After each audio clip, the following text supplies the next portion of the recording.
Welcome to the Pharos Fit podcast, where we help you to explore your capacity to move better, push further, and achieve your limitless potential through fitness, nutrition, recovery, and lifestyle.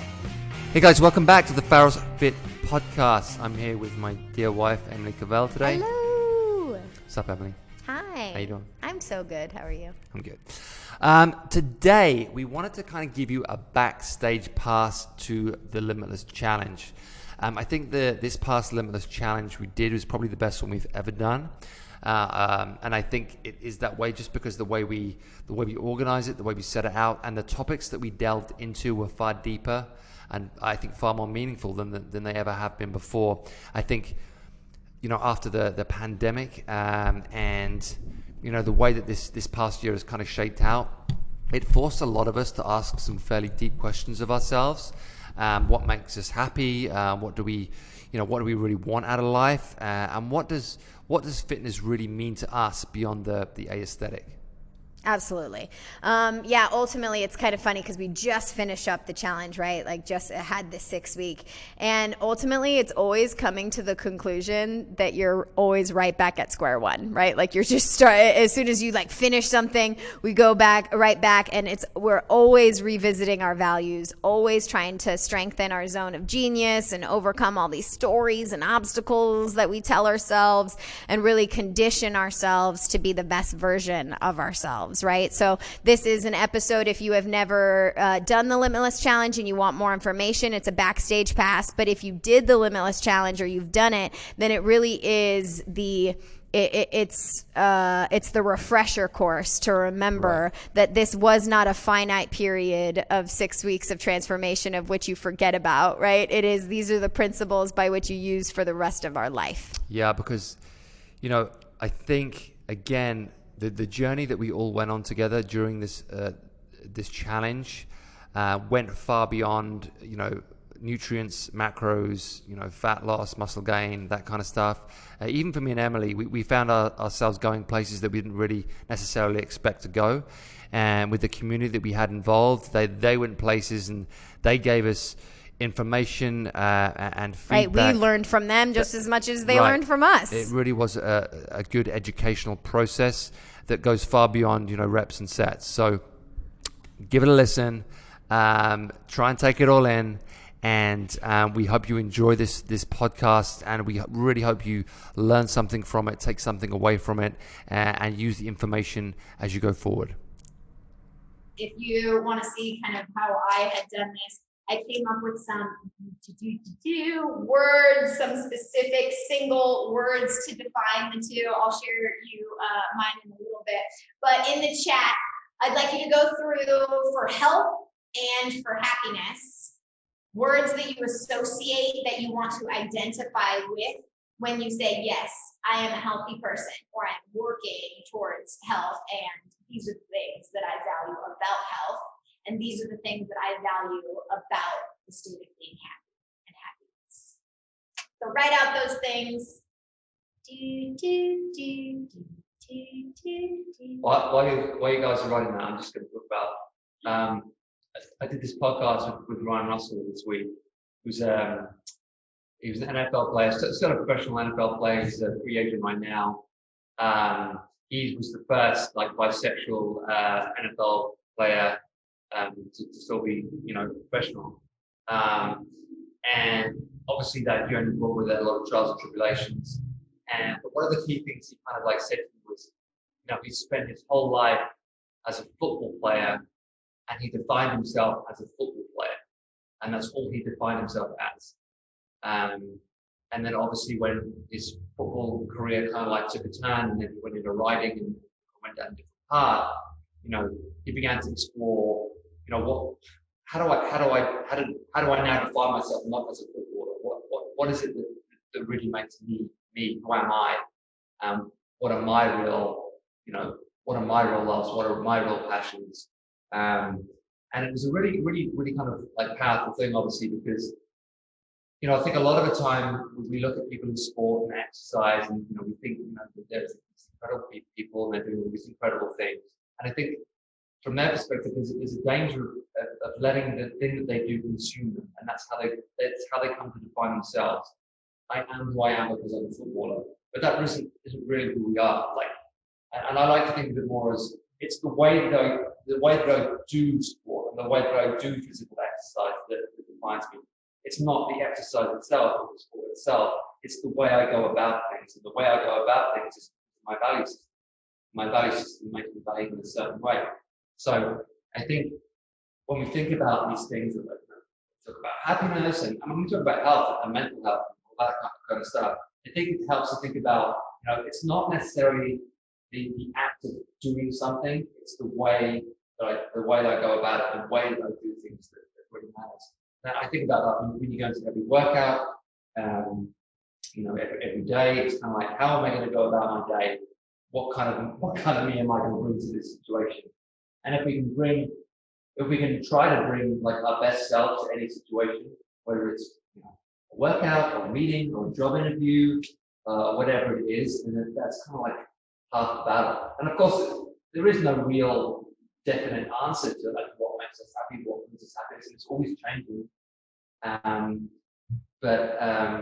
Yeah, I just when I did that podcast this week, it was something that when I was thinking about the challenge, it was something that really kind of like rang true.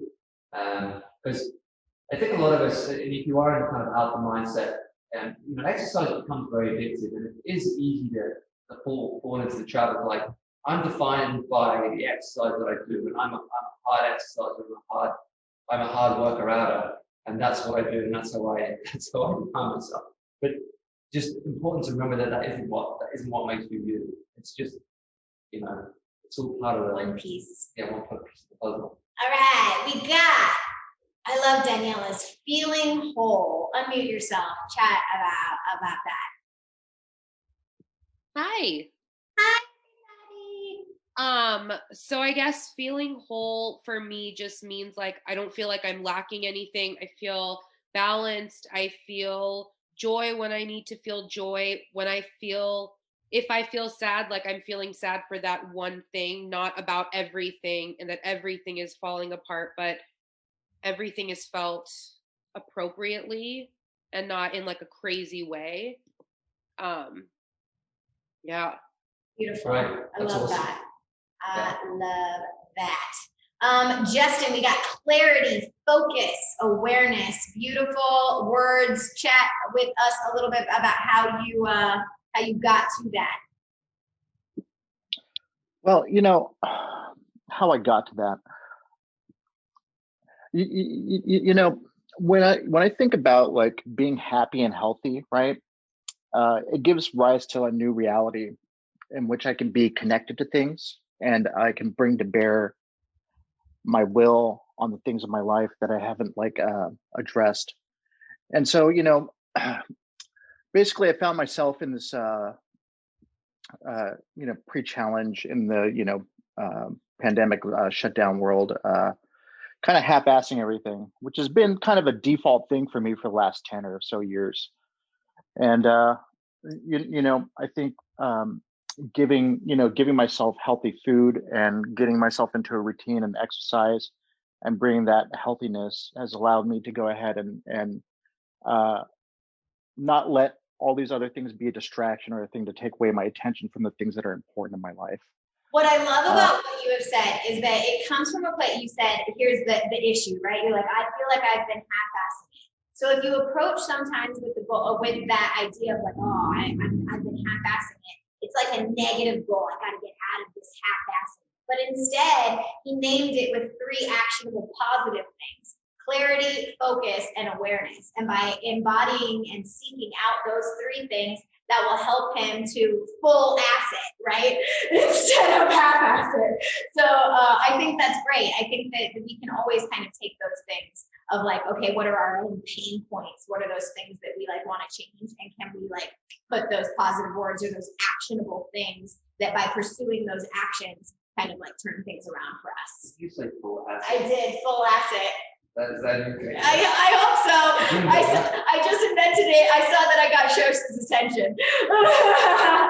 Amazing. Sarah, health equals free of obstacles that would get in the way of me living and move the way I want. Ooh, I love that. I feel like that should replace the one that's in the dictionary definition. That's beautiful. Can we just go back to Rose one, because she said the word energy, and I like this word energy because it is such a key thing. Because, you know, having a lack of energy or not feeling energized when we wake up, it can happen because of all manner of reasons, right? Sometimes it's a lack of purpose, a lack of motivation. We just don't feel good about what we're gonna what we're doing with our days. We just don't have to do anything.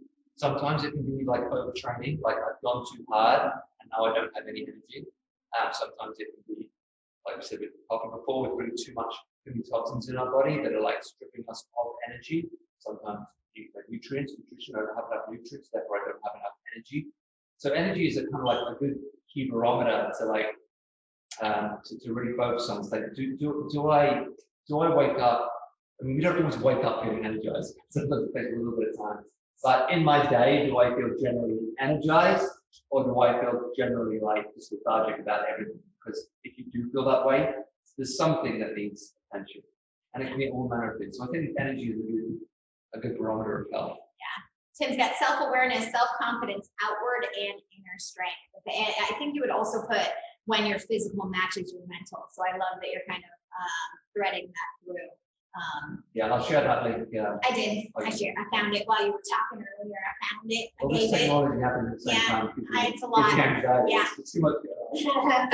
And no physical fears, worries, minimal symptoms, better range of motion. I love this, no physical fears, the idea of health being the absence of fear, or at least the ability to move through even if there are fear. I think that's great.